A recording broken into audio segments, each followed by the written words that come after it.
What's up guys, hello and welcome to a new video on this second channel. Today we're going to talk a little bit about the PWA and the new announcement about the new slalom tour for the upcoming year or years. I do have the statement of the PWA here. I have some comments here that I want to address, and otherwise I just want to talk with you and give you a little bit of my personal input, but also some information that you might have not gotten or misread or misunderstood. First of all, I want to say that I'm not trying to defend anything.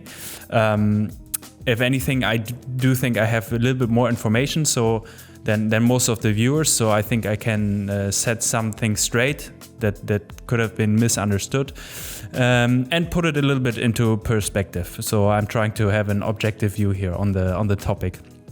So first of all, what is the PWA? The PWA is an organization that consists of riders. It's organized sort of like a club or similar to, let's say, a federation.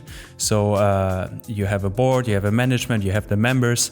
I'm not going to go into detail, but this is a construction that exists in many countries, in most countries actually. There is a constitution, and that's what the PWA is. The PWA is not a company. The PWA also doesn't organize events. The PWA sanctions events. So if there's an organizer at a certain venue, the PWA will come there, charge a certain fee to bring all the riders and the crew and bring in a spectacular event to the venue, but there has to be an organizer who brings in the sponsors, who organizes the event at the venue, and the PWA just puts the name on it, puts the badge on it, brings the media, brings the riders, brings the crew, and does basically the whole sports side of the event. And the way the PWA is working right now and constructed right now, it's not even in the position to organize an event, because for that obviously you need a whole group of people working on it. You need people in each country who can work with the local authorities, etc. So right now the way the PWA is working, that's just not feasible. So that's how the PWA works. And then of course within the PWA there are certain decisions regarding the disciplines, regarding the equipment, these sorts of things. And we have seen a lot of those decisions in the past years. I haven't been in the PWA for super long, so I don't know everything from the history and from the past. But I've seen quite some decisions, and that is mostly decided by the board of the PWA, which consists of riders and some industry members. And they decide on most of the things, and then often also they get some consultation or some feedback from all of the riders, so they can take into account what the riders think. So now whether that's a good thing or a bad thing, that's for everyone to decide, but that's how it works right now. And there have been some decisions regarding the disciplines recently, which is the new format for racing. So over the last years, we had fin and foil racing together in one discipline. So the foils could start together with the fins. That's the status quo so far. And for the next year, for 2024, it has just been announced that the fin and the foil will be separate disciplines. And not too much has been announced yet about the foil discipline. So I think that will be a separate announcement. So right now we're going to talk about the fin discipline, where there have been some updates to the discipline and some new exciting things.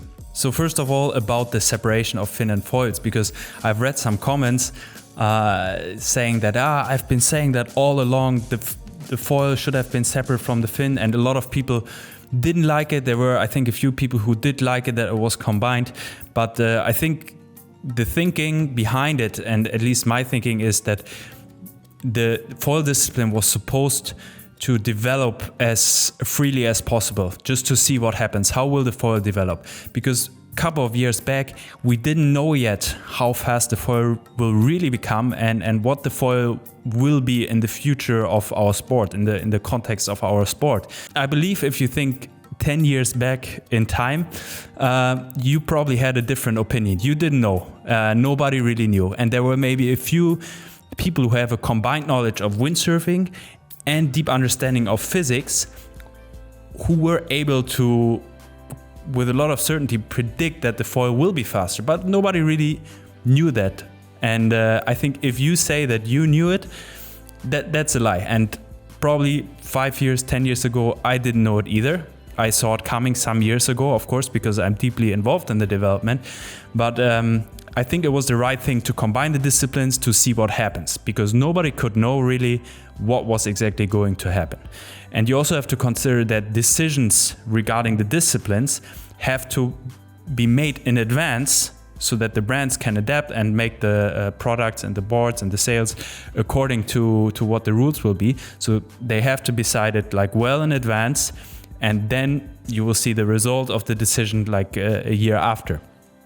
So I think it's important to clarify that. In my opinion, it was a good decision to have it combined, but now it's clear foil is faster, even in like strong wind. With the right gear, you can be faster on the foil. And yeah, that's why we separated it. And I think that was a good decision so far. The PWA also has to think about what they want to achieve. What is the PWA? Do you want to create a competition where as many as people can compete? Think of the Defi Wind, super easy concept, easy to understand, everyone can compete, 2,000 competitors.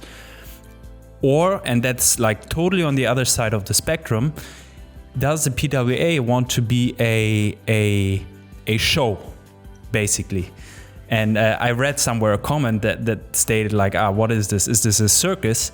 Like, might be. Maybe the PWA wants to be a show that can be watched and that is entertaining. And maybe there should only be a few top level riders rather than making it accessible for many riders. And then, of course, you also have the interest of the industry and the brands that, of course, want to sell equipment.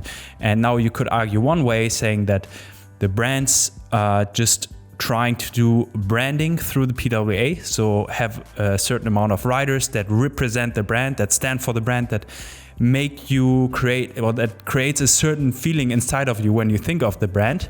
Or they would like to see the PWA or the formats constructed in a certain way where they can make boards for these formats, which then can be bought by the public. So there are different ends of the spectrum in all kinds of ways, and you have to weigh them off. And I think it's important for you to know that the goal must not necessarily be that the things we do on the course are things that you do windsurfing at home. Now, of course, that can be, and it can be discussed whether which way to do it is good, but both ways can have advantages and disadvantages. So I think that the PWA is a product that needs to be sold to event venues, to sponsors, etc.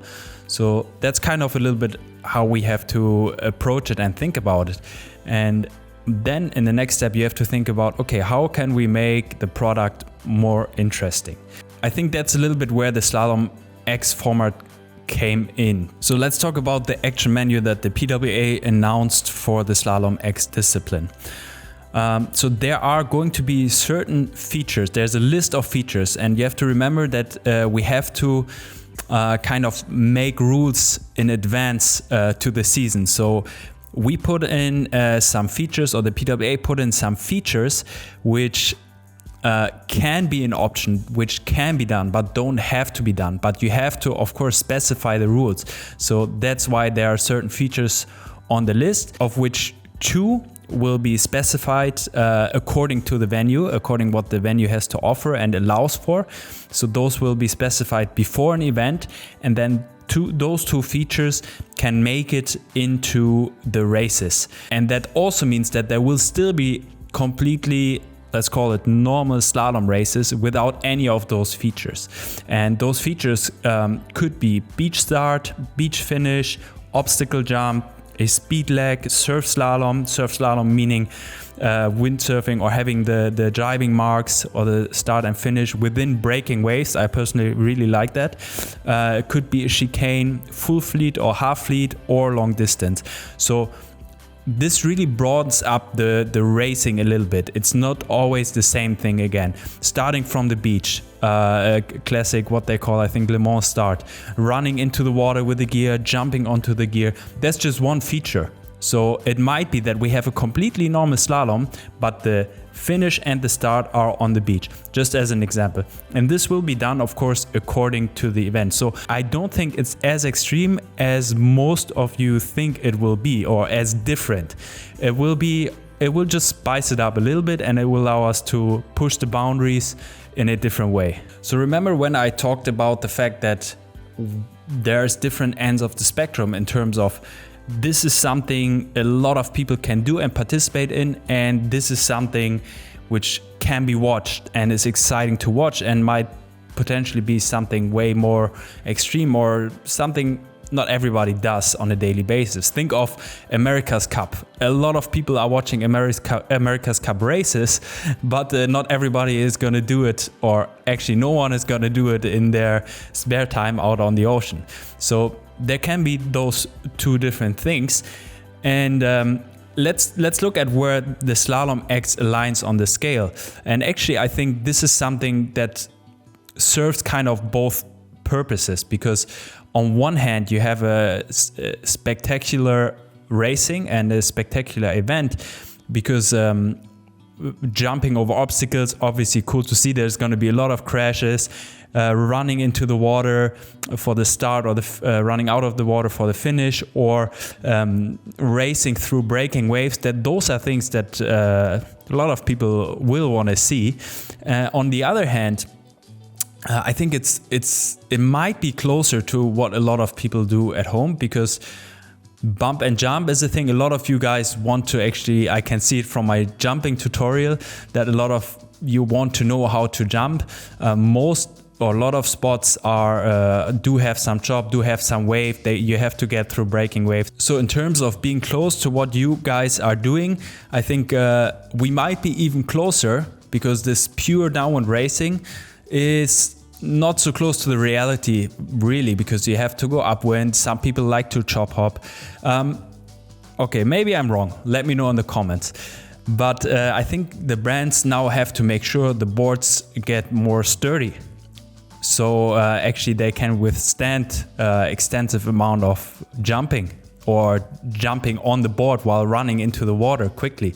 So I think there's going to be a lot of advantages in terms of how the gear might develop in the future. It's hard to say now. And also advantages in terms of how we can showcase the sport and make it more interesting. So this has been posted on social media recently and announced by the PWA. And now there are a lot of different opinions. And of course, everybody is entitled to their own opinions. There has been a lot of negativity, which I don't get, even if you don't like it so much. I mean, I'm simply asking for you to stay objective and not to get too emotional about it, and just properly look at the information given and not just read the headline. And also stay humble and don't think you know everything, because none of us knows everything. And if you do think you know everything, then probably you don't know nothing.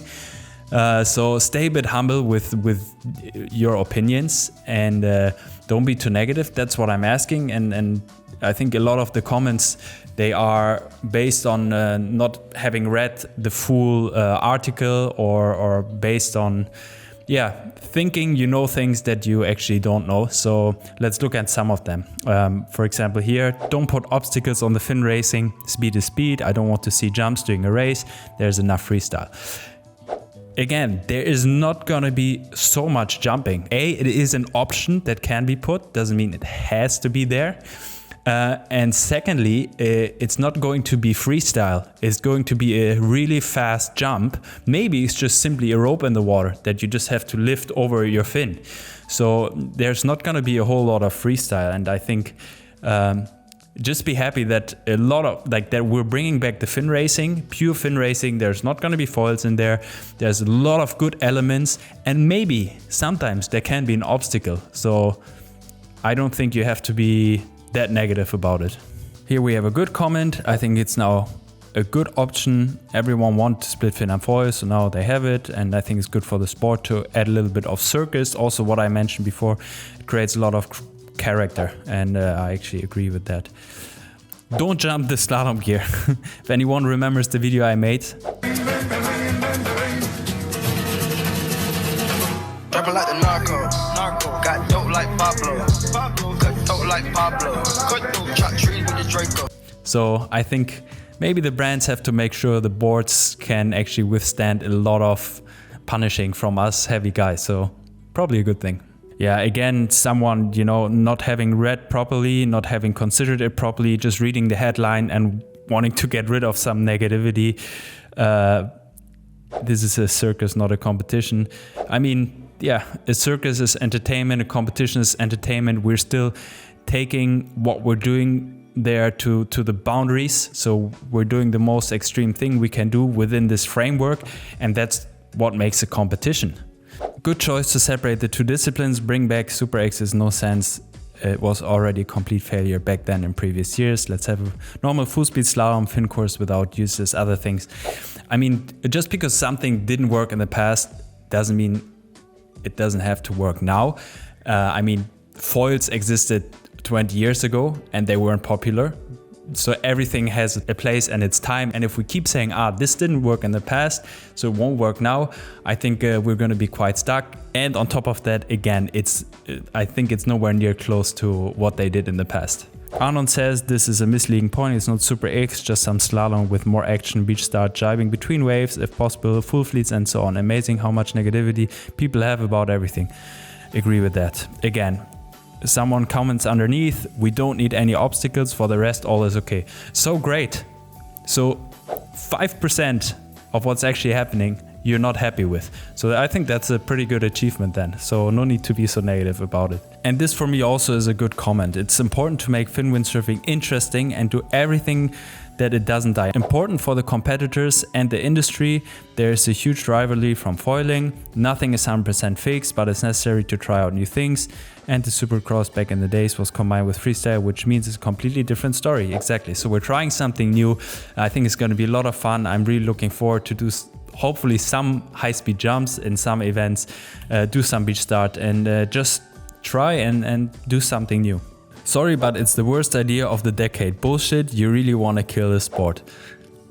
Yes, of course, everyone wants to kill the sport. I think there's so many different and more important factors when it comes to killing a sport than putting a few features in a slalom competition. There's really a lot more to it, and there's no need to be so negative. But you know what? If you're not interested, you don't have to watch it. And another one, this shit did not work years ago and it will not work again. Guess why? And how does it sound? Ridiculous anti-foil rules. Think about good things of windsurfing and don't think and fight against windmills, whatever he means by windmills. But obviously, like, these are some elements that the fin excels in compared to the foil. You can't do a quick beach start with a foil.